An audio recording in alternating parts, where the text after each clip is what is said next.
مساء الخير متابعينا الكرام، أهلا وسهلا بكم في هذا الفيديو الجديد. كما قلنا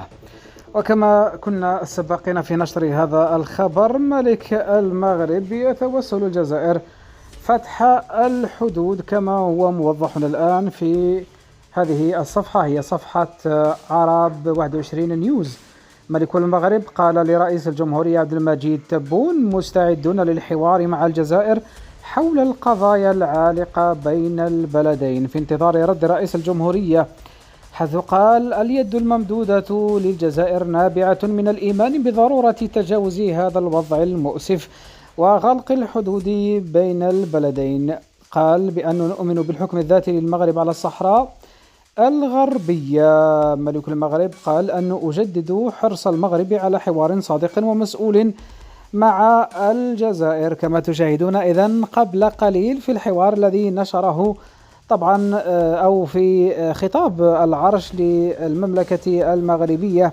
مملكة 12 قرن قبل طبعا 36 للعرش، ما فهمناش 12 قرن و36 سنة للعرش، هذه الحاجة اللي ما فهمناش، اللي فهمها اكتب لي في كومنتار. جدد ملك المغرب دعوته للجزائر من أجل فتح الحدود وعودة العلاقات، وأيضا التشاور والتحاور من أجل الوصول إلى نقطة وصفها العديد من المتابعين والمراقبين بأنها نقطة حساسة جدا لا يمكن للجزائر فتح الحدود، حيث سبق لملك المغرب 3 أو 4 مرات في الأعياد السابقة لأعياد العرش أن طلب العفو والصفح من الجزائر وعودة العلاقات وفتح الحدود، حيث أكد ملك المغرب خاصة وأن هناك زيارة لمستشار أو كبير المستشارين الأمريكيين بولس الذي كان في الجزائر، حيث سبق له أن تحدث على عودة العلاقات وإمكانية أن يكون هناك حوار صادق وحوار من أجل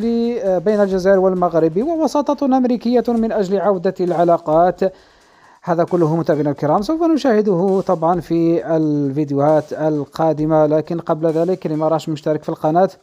من فضلكم خاطرنا اشتركونا في القناة وخلوا لي آراءكم في التعليقات، وما رأيكم بطلب ملك المغرب عودة العلاقات وفتح الحدود مع الجزائر ونزع الفيزا. أنا آراءكم يهموني طبعا آراءكم، ونحب نشوف آراءكم وتعليقاتكم حول هذا الموضوع، ونحب أيضا نشوف تفاعل الإخوة الأفاضل في مشاركة الفيديو في كل مواقع التواصل الاجتماعي لدعمنا من أجل تقديم المزيد. ما رأيكم؟ هل الجزائر سوف تقبل دعوة ملك المغرب وتفتح الحدود وتعيد علاقاتها،